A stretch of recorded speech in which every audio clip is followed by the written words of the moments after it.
Introducción al blockchain. Primero vamos a empezar desde cero para entender esto de blockchain. Esto es muy importante, tienen que entender los conceptos aunque les pueda aburrir un poco. Necesitamos saber cómo funciona o cómo ha nacido el blockchain y después ya vamos a ir tocando código poco a poco, ¿no? Desde la aparición de los ordenadores personales y posteriormente de Internet van desarrollándose una serie de tecnologías independientes que combinadas adecuadamente van a dar lugar al origen de un modelo que resuelve problemas anteriores.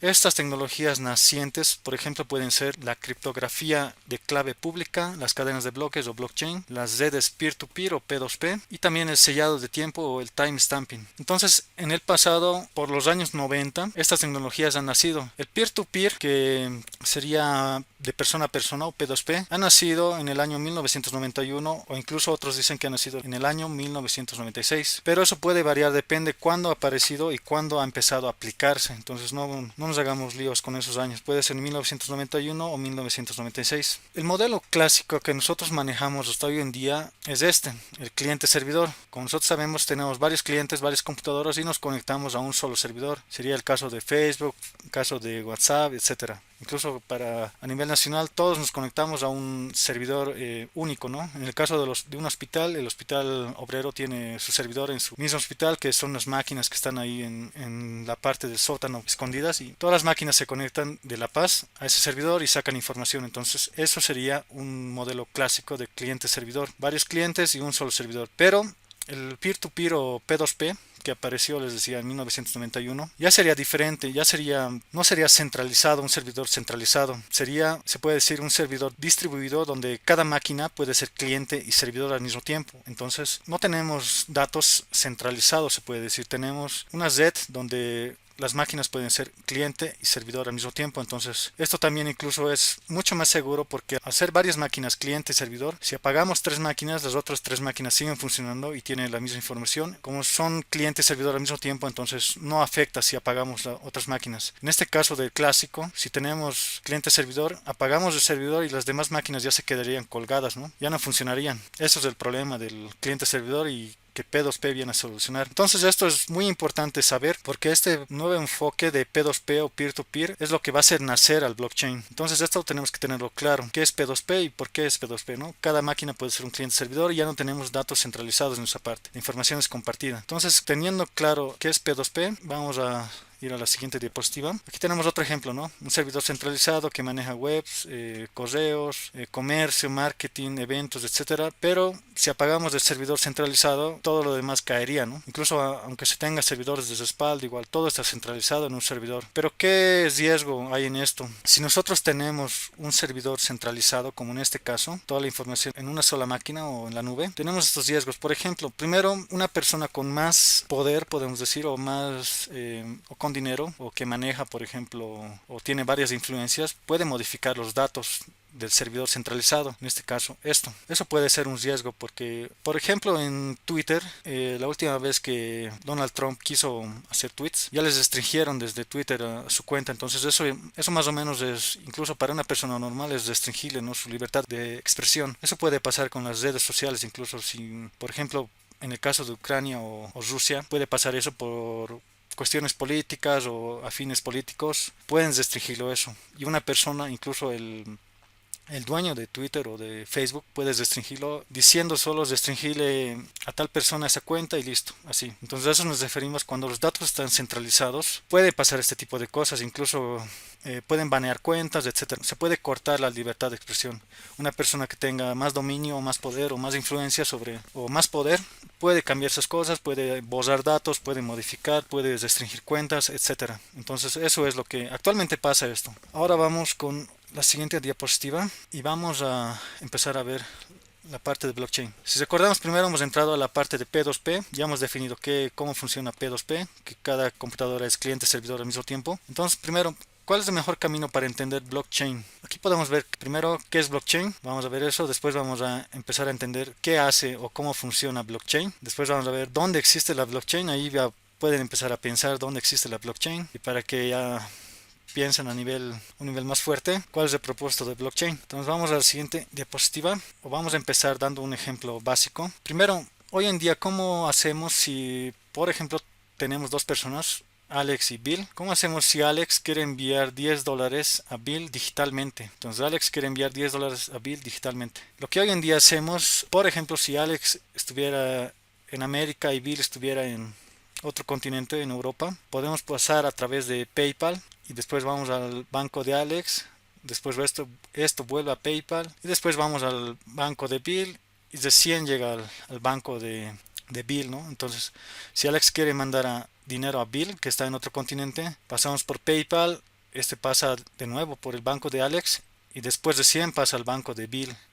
Incluso si nosotros enviamos dinero de Bolivia, Argentina, Brasil o Chile, tenemos que, tenemos que pasar por Western Union o PayPal o también otras pasarelas de pago y recién le llegaría el dinero a la persona que queremos enviar. Entonces este es el proceso que actualmente muchos manejamos y el que se maneja actualmente, ¿no? Ahora, es un proceso largo, podemos ver que hay que pasar por, incluso si queremos mandar dinero de aquí a China, no sé cómo sería el proceso, tal vez tenemos que pasar por más pasarelas de pago, por más bancos incluso, puede ser más complicado. Ahora vamos a hacer un análisis de cómo o cuánto cuestan estas compañías. Por ejemplo, PayPal ya sabemos que es una pasarela de pago y esta compañía está valuada en 88 billones de dólares. Otra compañía sería Square, otra Stripe, 9 billones de dólares y otras compañías solamente para enviar mensajes, por ejemplo Google Wallet o Facebook Messenger, que no tenemos el monto aproximado, pero lo que queremos decir con esto es que crear estas compañías suman alrededor de 100 billones de dólares, lo cual quiere decir que hemos gastado o se ha gastado 100 billones de dólares solamente para enviar dinero, para mover dinero. Entonces es muy alto el costo, se puede decir. Entonces esta gráfica quiere mostrar eso, que para mover dinero se ha tenido que crear compañías grandes y esas compañías cuestan billones de dólares y solamente mueven dinero y es muy complejo para mover dinero alrededor del mundo, pagar o crear esas compañías con esa cantidad de dinero. Ahora podemos ver aquí que con esto que les decía, que cada vez cuesta más dinero, incluso si nace otra compañía que cueste más dinero, enviar dinero o las aplicaciones de hoy cada vez son más pesadas, cuestan más dinero crearlas y los procesos son más costosos. Es decir, si nosotros enviamos dinero de Bolivia a China, incluso nos puede salir más el fee o las transacciones, ¿no? Como en el caso de, ustedes tal vez han visto, si compran en Amazon les puede llegar a costar más el fee, más que el producto en sí cuando les llega a Bolivia, ¿no? Más o menos sería ese el ejemplo. Cuando ustedes envían dinero de Bolivia a Chile, tal vez, o de Bolivia a China, tal vez les puede costar incluso más de lo que han enviado el fee o el proceso hasta que llegue a China. Pero ¿cómo tendrían que ser las aplicaciones del mañana? Las aplicaciones del mañana tendrían que facilitar el envío de dinero.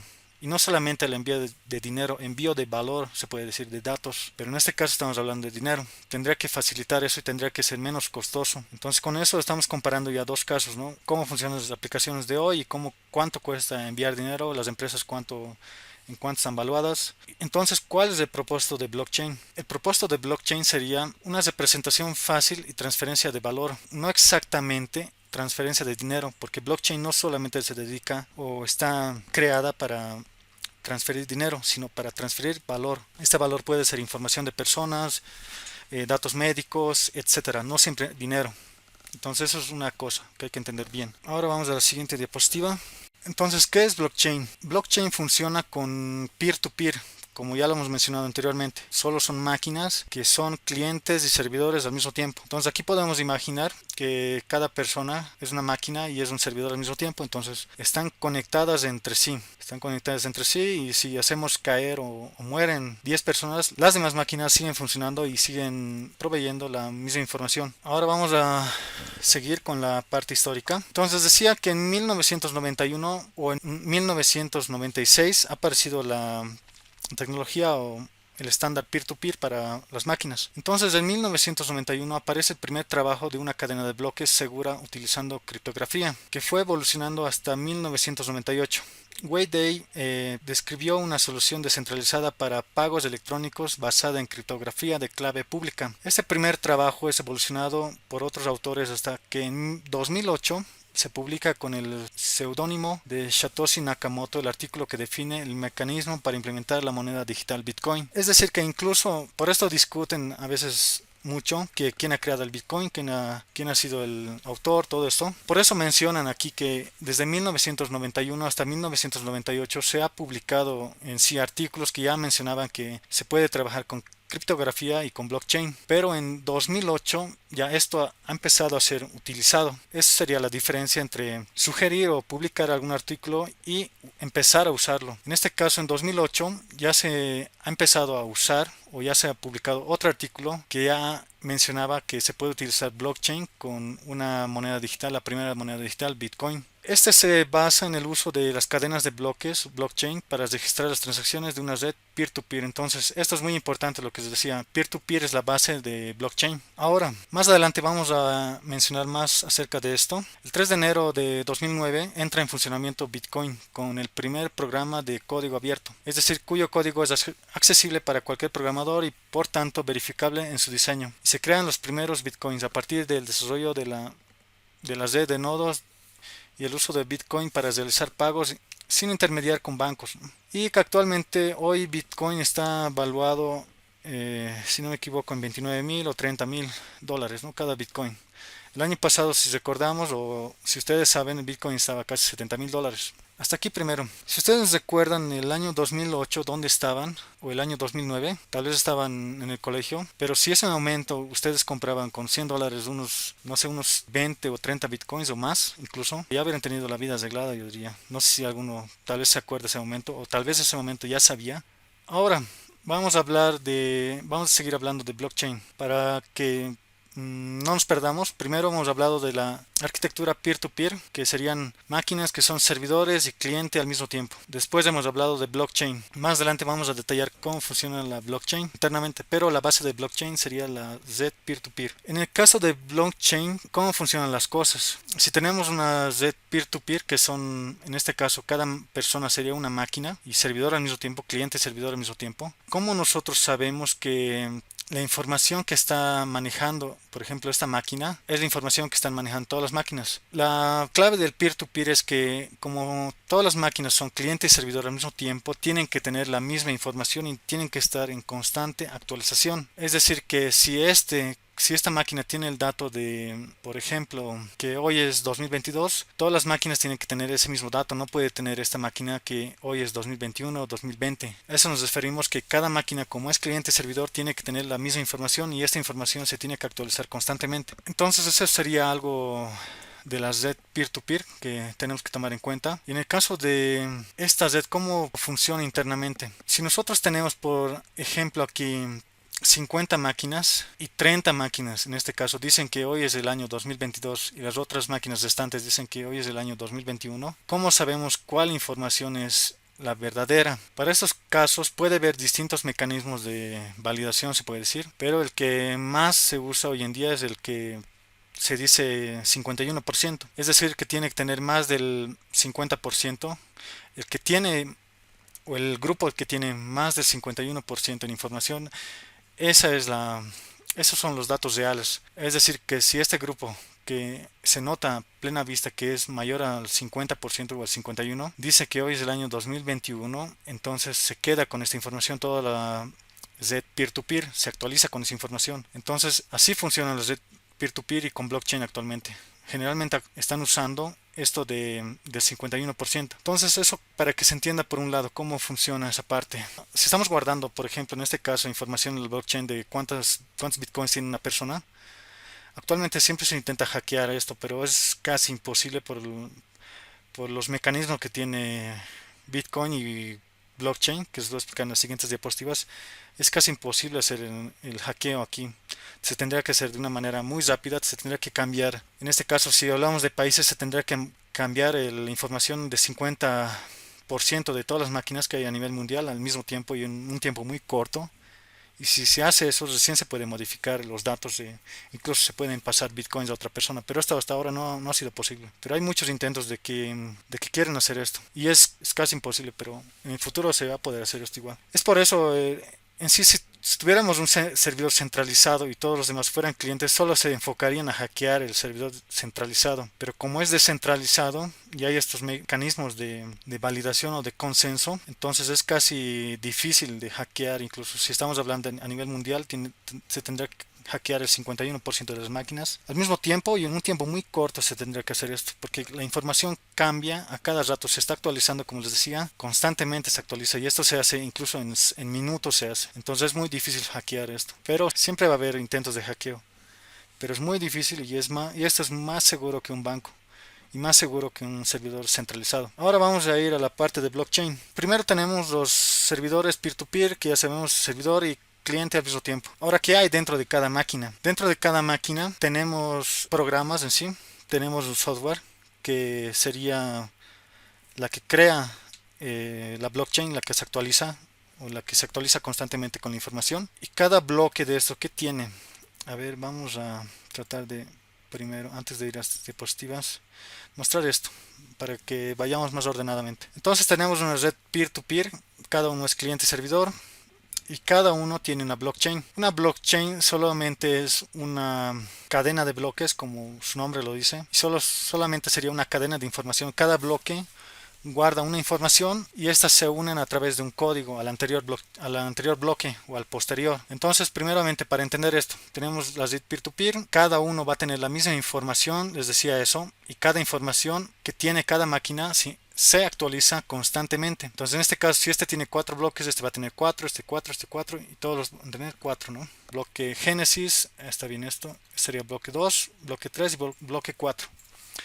Esto también de blockchain es interesante porque generalmente lo graficamos así, está graficado así, pero esto es por la interconexión entre máquinas. Si lo queremos ver de una manera más específica, sería de esta manera. Va a ser en una línea recta que va a llegar al infinito, ¿no? Hasta donde los bloques ya no se creen, se puede decir, pero va a ser en línea recta siempre una blockchain. Una blockchain siempre vamos a tener el bloque génesis, después va a venir el bloque 1 o 2, ya sería el bloque 2, después el bloque 3, bloque 4 y hasta el infinito, ¿no? Y cada bloque tiene información. También les voy a mostrar más adelante el día de hoy que cómo funciona esto a nivel de código. Aquí por ejemplo ya tenemos aquí una blockchain local, se puede decir, a nivel de código. Les voy a mostrar esto. Y también vamos a hablar de que en este curso no vamos a desarrollar en sí este código de blockchain, vamos a hacer algo más interesante. Hay dos formas se puede decir, de empezar sobre el blockchain. Si queremos construir una blockchain nativa, poner el código en cada máquina, porque el código en una blockchain es libre. Si ustedes quieren ser servidor y cliente al mismo tiempo, se bajan el código y levantan el servidor y ya son parte de la blockchain, ¿no? En este curso puede haber dos formas, les decía. Podemos construir código nativo de una blockchain y hacer correr. Y la otra forma más interesante que vamos a hacer nosotros es programar sobre la blockchain. Eso es mucho más interesante que construir incluso una blockchain nativa. Entonces tenemos los nodos, cada nodo tiene la misma información y se actualiza constantemente. Y esto de la cadena de bloques se lo ve así de forma visual, pero a nivel de código solamente es una clase. A nivel de código, una blockchain solo es una clase, y ustedes ya saben que es una clase. La llaman clase blockchain, hacen un array de una cadena que sería esta cadena de bloques. Pueden tener un array de transacciones pendientes, una variable de cuál es el nodo, que sería el nodo, la máquina, dirección del host, y pueden tener la lista de nodos que están conectados al blockchain, que serían los otros, que sería un array de listas de nodos o de host. Y luego pueden tener ya, incluso al instanciar la primera clase de blockchain, ya pueden crear o pueden llamar al método crear un nuevo bloque, que sería la creación del bloque génesis en este caso. Y con esto ya pueden reutilizar, crear otro bloque 2, bloque 3, bloque 4, etcétera. Entonces esta parte que ven aquí, los bloques de la blockchain, es en sí este código, ¿no? Así empieza una blockchain. No es tan complejo como lo vemos, pero tiene métodos de seguridad, se puede decir, un poco fuertes, pero no es muy complejo el código. Entonces la red peer-to-peer sería diferente de blockchain, ¿no? Puede ser máquinas, cliente y servidor al mismo tiempo, pero el software internamente puede ser diferente. En este caso, el blockchain ya es directamente software, ¿no? Pero utiliza peer-to-peer, con eso funciona. Y este software ya sería esto que estoy mostrando. Aquí podemos tener métodos de crear nuevo bloque, le pasamos el index, y esto vamos a describir enseguida. Podemos obtener el último bloque, crear nueva transacción, adicionar transacción a pendientes de transacciones. Después aquí tenemos el hash block. Esto sería para el minado, proof of work. Vamos a hablar enseguida de eso. después si una cadena es válida. Esto les decía que el 51%, ¿no? Entonces, en este caso, para validar una cadena de blockchain, con eso nos referimos a que si este servidor dice o quiere actualizar su información, va a validar cadenas de bloques. Así, primeramente va a validar su cadena de bloques con otros, va a comparar, ¿no? Va a comparar con todas las cadenas y los datos que sean el 51% con esa cadena se va a actualizar. A eso nos referimos con esto, de validar una cadena. Entonces aquí va a ir, va a recorrer toda la lista de blockchains, va a comparar y va a actualizarse con el que tenga 51 o con el que con la información que gane, ¿no? Tiene que ser el 51%. Después aquí tenemos otros métodos más. GetBlock, un específico bloque, GetTransactions y algunos otros métodos más. Vamos a describir esto ahora un poco más a fondo. Este es un bloque de un blockchain, ¿no? Es la parte del blockchain que en código sería solamente, incluso se puede decir esto, esta es la parte de la información que tiene la blockchain y esto sería, ¿no? A nivel de código, esto es un bloque de código. El index, el índice del bloque puede ser bloque 1, 2, 3, el timestamp, qué dato, qué momento se ha creado ese bloque, es muy importante. La transacción, la lista de transacciones que puede tener, un array puede tener varias transacciones dentro. El nonce, que les voy a explicar después, es un número de verificación o un código encriptado para verificar. Es como la huella digital, ¿no? El nonce sería como la huella digital o parte de la huella digital. El hash sería la huella digital que tiene el bloque para hacer referencia al bloque anterior o al bloque siguiente. Ese sería el hash y el previo hash, ¿no? Para hacer referencia al bloque anterior. Pero a nivel de código, explicándolo así de manera simple, solo es esto, ¿no? Es un JSON con datos nada más. Ahora vamos a ver de una forma más visible. Entonces esto es un bloque que es parte de la blockchain. Blockchain igual a cadena de bloques. En una blockchain o en un bloque de la cadena podemos tener datos. En este caso, si tomamos un ejemplo de Matías le envían o les restan 2 bitcoins y Luana tiene 23 más 23 bitcoins. Esa información puede estar en los datos y la huella digital o el hash que les decía. El hash es como la huella digital. En este caso, cada bloque va a tener un propio hash. En este caso, ¿qué sería esto? Una encriptación usando criptografía. Por eso también al inicio les decía, cuando ha nacido o ha empezado esta parte de blockchain, se hace referencia a la parte criptográfica, la criptografía de clave pública. Entonces el hash sería como el identificador único de cada bloque. Pero cada bloque también va a tener un previo hash, que sería el identificador del bloque anterior.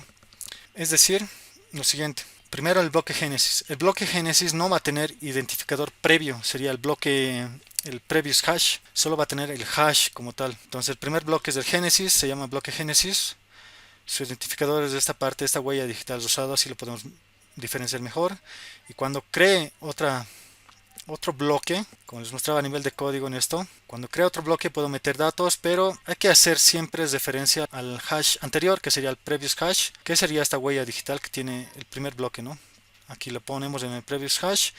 Y este bloque segundo va a tener otro hash que sería este celeste. Cuando creemos el bloque 3, este hash del bloque 2 se convierte en el previous hash del bloque 3. El bloque 3 va a tener otro previous hash que sería lila, ¿no? Y va así sucesivamente. Entonces eso explica, o eso es blockchain a nivel más gráfico. Vamos a tener datos y vamos a tener dos llaves únicas, lo podemos decir, o hash, ¿sí? Para hacer referencia al bloque anterior o al bloque posterior, ¿no? Para que todo esto vaya encadenado. A manera gráfica se ve así, pero a nivel de código es solo esto. Es un array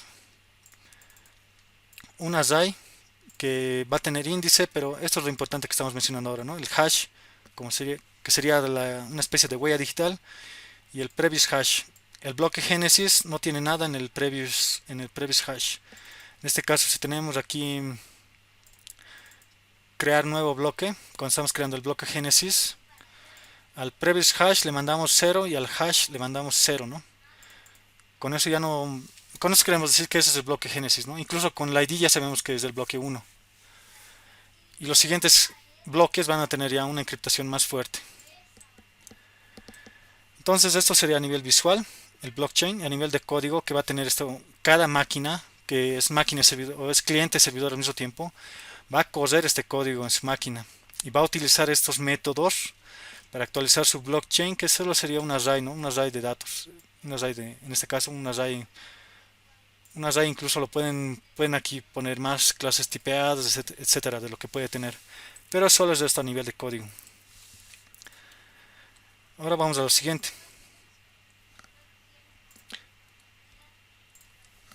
Tal vez han escuchado sobre la minería de bitcoins. ¿Alguien ha escuchado sobre la minería de bitcoins y sabe más o menos qué es? ¿Me puede dar su comentario? Esto es interesante igual porque al hablar de seguridad, los mineros en sí, los mineros de bitcoins, en este caso sobre la blockchain de bitcoin, ellos validan las transacciones. Y ahora les voy a explicar esto. Esto es muy interesante igual.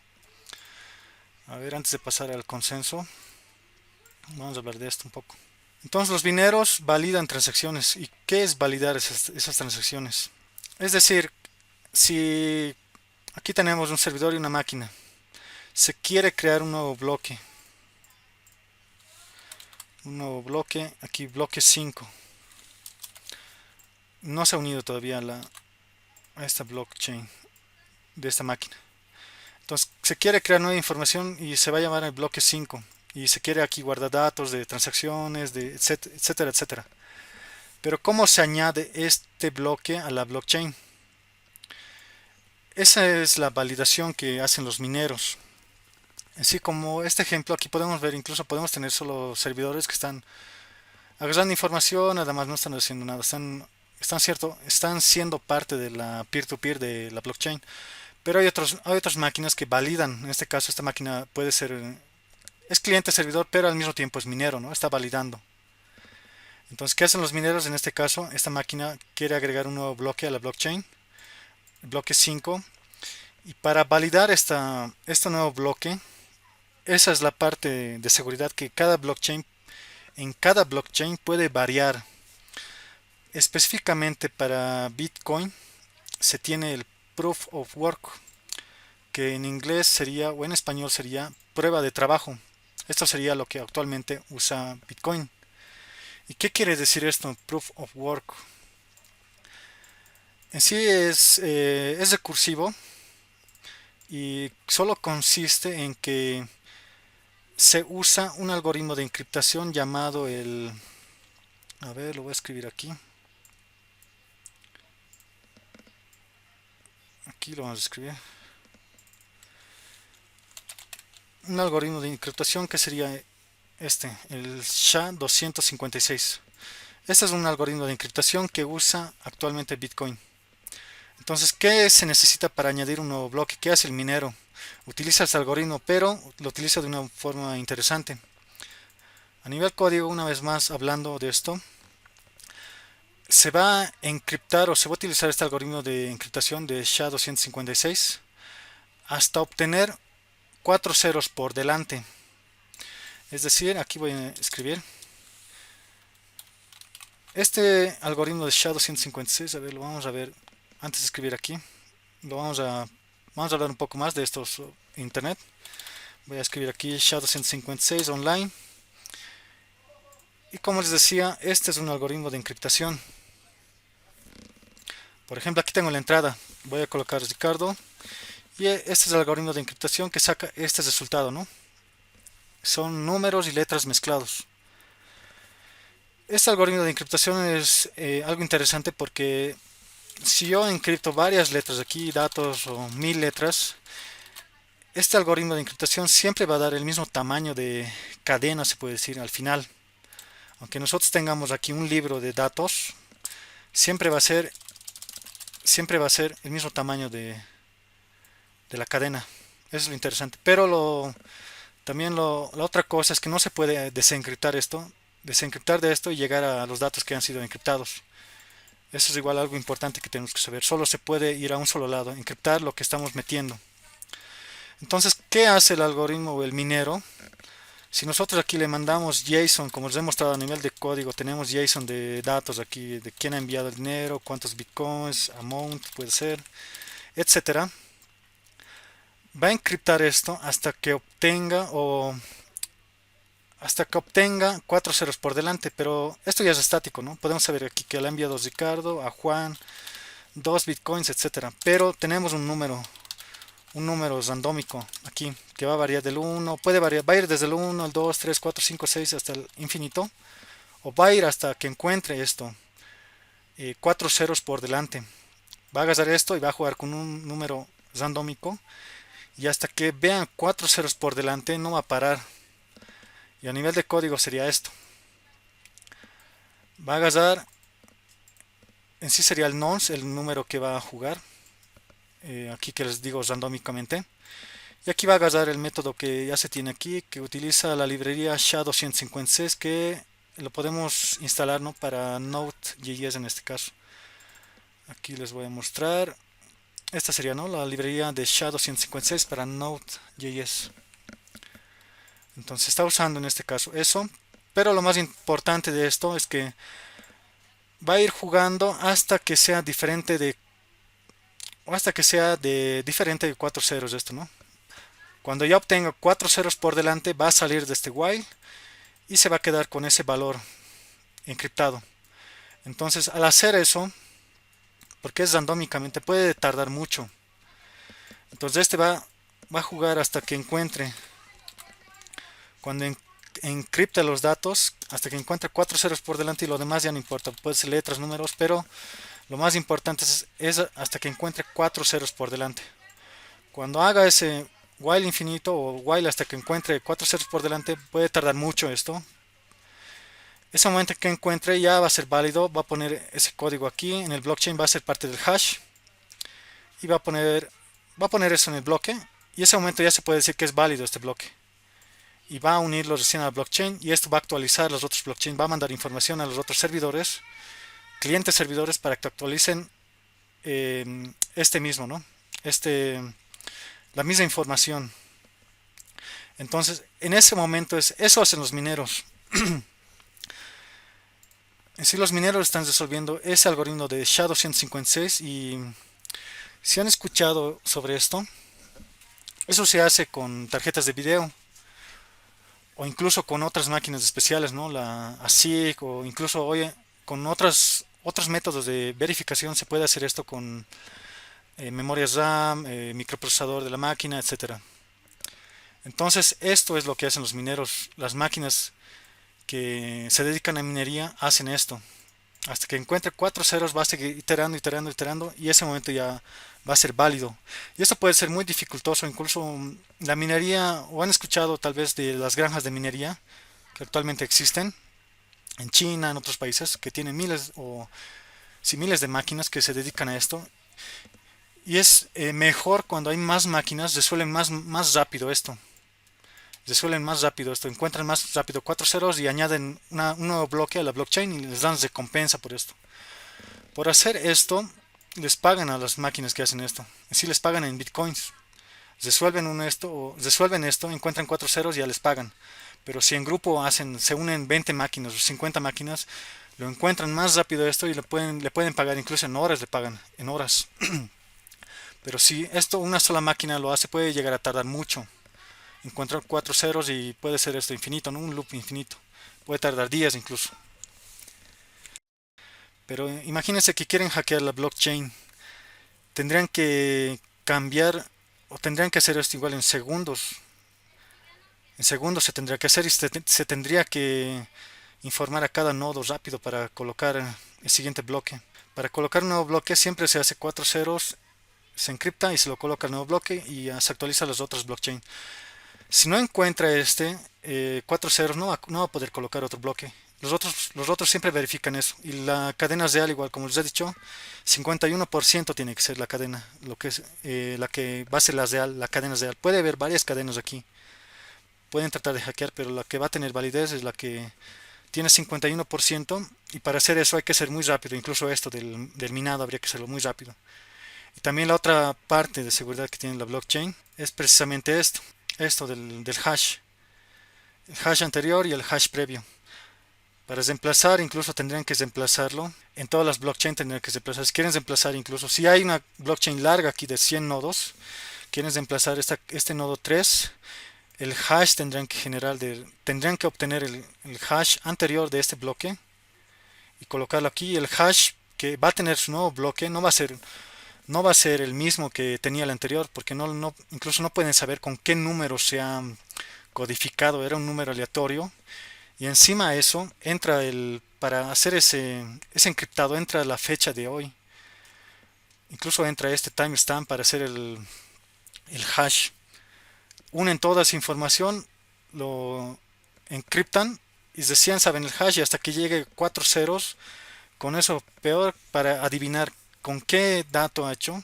Tal vez pueden adivinar el dato, pero el número va a ser difícil adivinar.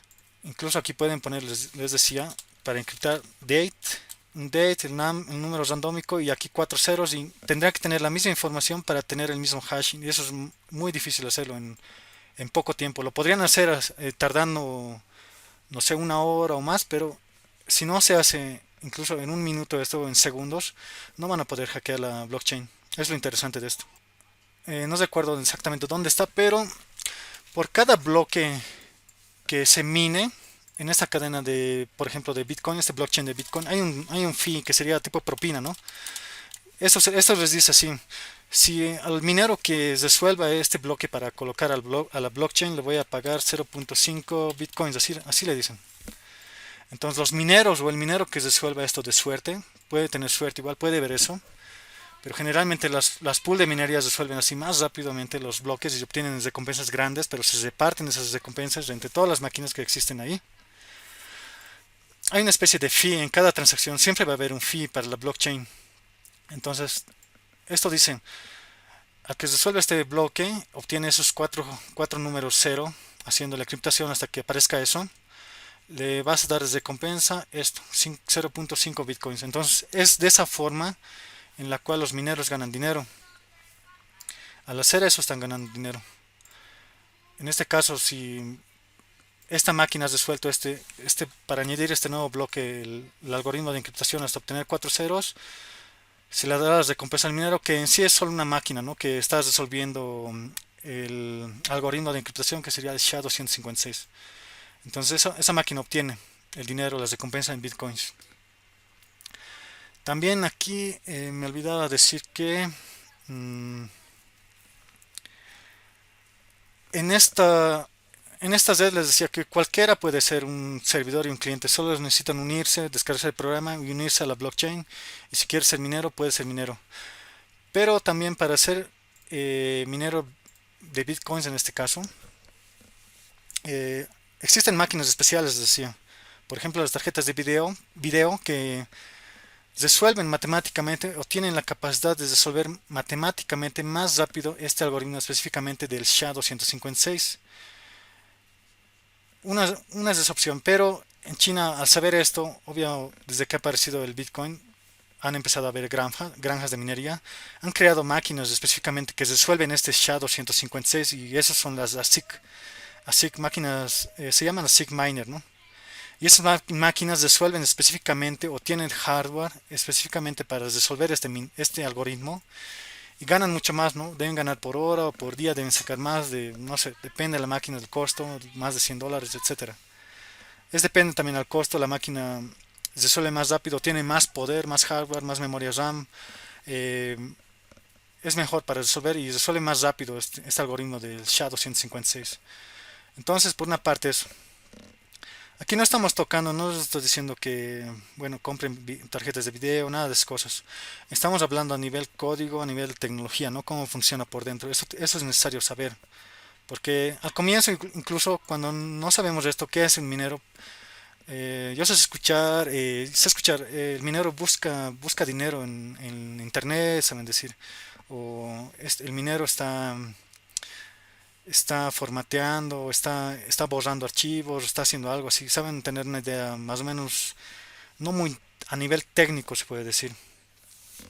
Entonces a nivel real, lo que les estoy diciendo, el minero hace esto, busca esos cuatro ceros en cada encriptación que hace y lo mezcla, ¿no? Hace una mezcla, un número randómico, la fecha, lo pone los datos y esa es la seguridad de Bitcoin que tiene ahora.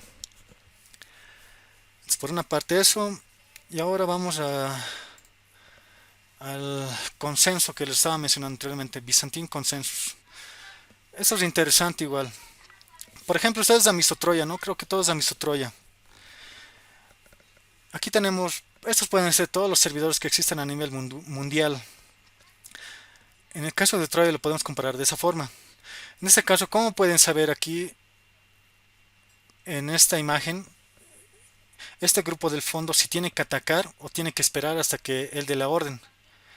En este caso nosotros vamos a tener vamos a tener una fila larga de líderes, se puede decir, o los mensajeros que avisan el momento exacto que hay que atacar y todos ese momento recién van a ir a atacar, porque si fuera una sola persona aquí no puede no puede enviar la misma información a todos, aunque griten, ¿no? No pueden, estas personas del fondo no pueden escuchar la misma información, o puede llegar información distorsionada, se puede decir. Entonces, este sería un ejemplo claro, primero, cómo funcionarían. Puede haber miles de servidores, pero necesitan estar coordinados. Y por eso esto se llama consenso bizantino, se llama esto. Entonces, para atacar un palacio, en este caso en las guerras de antes, de años atrás, se necesitaba coordinar los ataques, ¿no? Y este es el caso de los servidores, podemos tomar estos como servidores, y si todos están de acuerdo en atacar, van a atacar en este caso. Pero cuando falla esto, si tenemos lo mismo, pero hay traidores, ¿no? Puede haber traidores que dicen que no hay que atacar el castillo. Por ejemplo, aquí dicen 4, no hay que atacar. En este caso entra ese 51% que les decía. Por eso se llama consenso bizantino. En este caso, eh, en las épocas de antes, para atacar se tenía que hacer ese 51%. Si el 51% no decía que hay que atacar, no atacaban.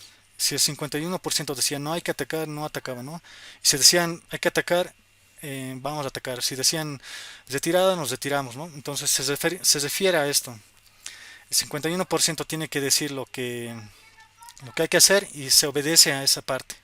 No se puede obedecer a cuatro personas, en el que en este caso son menos del 51%, para retirarse, ¿no? Antes de atacar al castillo. Esto sería parte de lo que usa la blockchain de Bitcoin, el consenso bizantino. Ahora vamos a ver un poco a nivel gráfico que cada bloque que tiene, ¿no? Ya les he mostrado a nivel de código cómo es esto. Cada bloque que tiene es sencillo, pero esa encriptación lo hace más seguro. Entonces, por ejemplo, aquí tenemos bloques 64, 65, 66 y 67.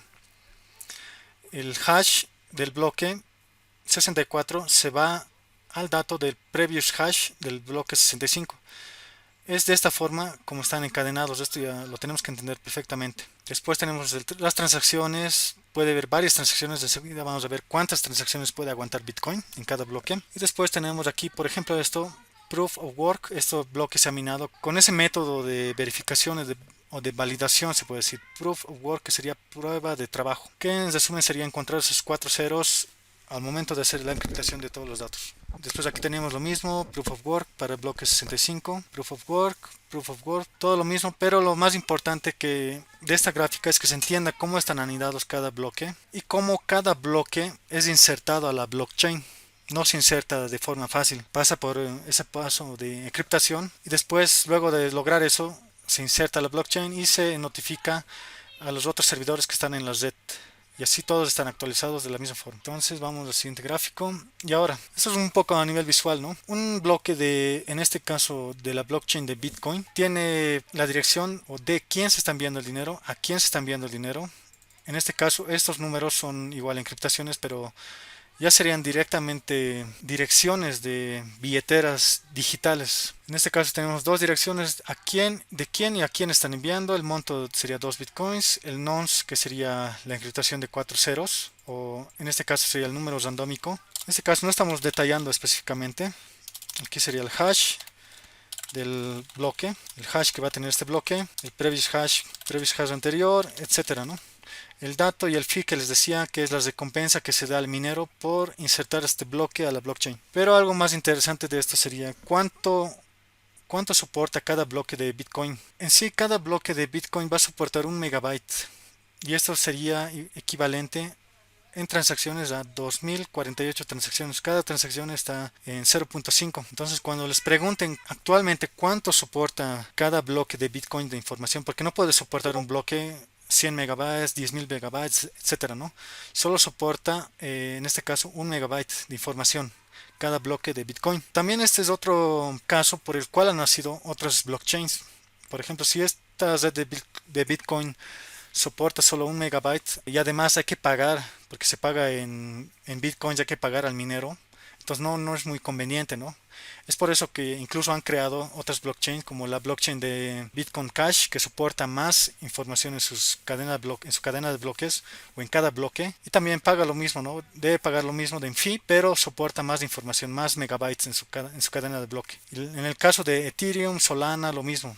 Son otras blockchains que nacen a partir de Bitcoin y para mejorar, ¿no? No el mismo código, pero para mejorar esto. Incluso con otras pruebas de trabajo que ya no serían las Proof of Work, que serían otras como la Proof of Stake, que sería otro tipo de validación que vamos a estar mencionando después. Cada persona, si quiere ser parte, tiene que descargar el código y tiene que levantar el servidor nada más y hacer funcionar, y se puede unir a la blockchain a cualquiera blockchain. Por ejemplo, el caso de Bitcoin, incluso ustedes pueden buscar en internet Bitcoin blockchain y les aparece el código en GitHub. Estas blockchains están hechas con los códigos de generalmente C++, con Python, con Golang, con lenguajes que son más veloces, ¿no? A nivel servidor, o incluso lenguajes a nivel máquina. Pero no es restricción. Ustedes pueden hacer una blockchain con Java, con JavaScript o con otro lenguaje, incluso con C++, etcétera, ¿no? No es impedimento. Pero los otros lenguajes de Python o Golang o incluso lenguajes de máquina lo hacen en eso para que sea mucho más rápido. Ahora vamos a hablar de otra blockchain, la blockchain de Ethereum. Esta es la blockchain que vamos a usar nosotros. Esta blockchain es mucho más interesante que la de Bitcoin. La de Bitcoin solo nos permite almacenar información en su blockchain porque ya hay un modelo de datos, todo esto no se puede modificar o no se puede enviar información cualquiera en cada bloque. En el caso de Bitcoin solo tenemos a quién, de quién, qué monto está enviando, nada más, así de forma simple, qué monto está enviando, quién está enviando y para quién está enviando el dinero. Pero en el caso de Ethereum es mucho más interesante. Ethereum es otra blockchain, ya hemos hablado qué es una blockchain aquí para que no nos perdamos. Por ejemplo, esta sería la blockchain de Bitcoin y la de Ethereum sería lo mismo, ¿no? Pero es otro código, va a tener otro código internamente, otro código que han levantado, que han hecho correr en otra máquina, ¿no? En eso se diferencian. Entonces, ¿qué diferencia de la blockchain de Ethereum y la de Bitcoin? La de Ethereum es mucho más interesante porque cada bloque de Ethereum puede ejecutar un programa en su bloque.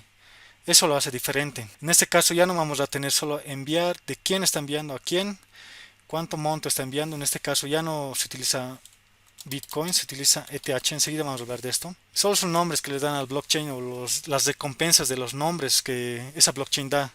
Vamos a diferenciar igual la criptomoneda y los tokens y por qué hablan que, bueno, algunos tokens son criptomonedas, etcétera. Entonces, en el caso de Ethereum va a tener lo mismo, pero va a tener un atributo extra que se llama data, que son bits de código. Y esto es lo más interesante de Ethereum, que nosotros podemos correr código que vamos a programar en la blockchain de Ethereum. Y ese código igual se actualiza en cada máquina y no es igual, no pueden hackear. Es muy interesante esto. Es como programar estamos programando sobre la blockchain entera.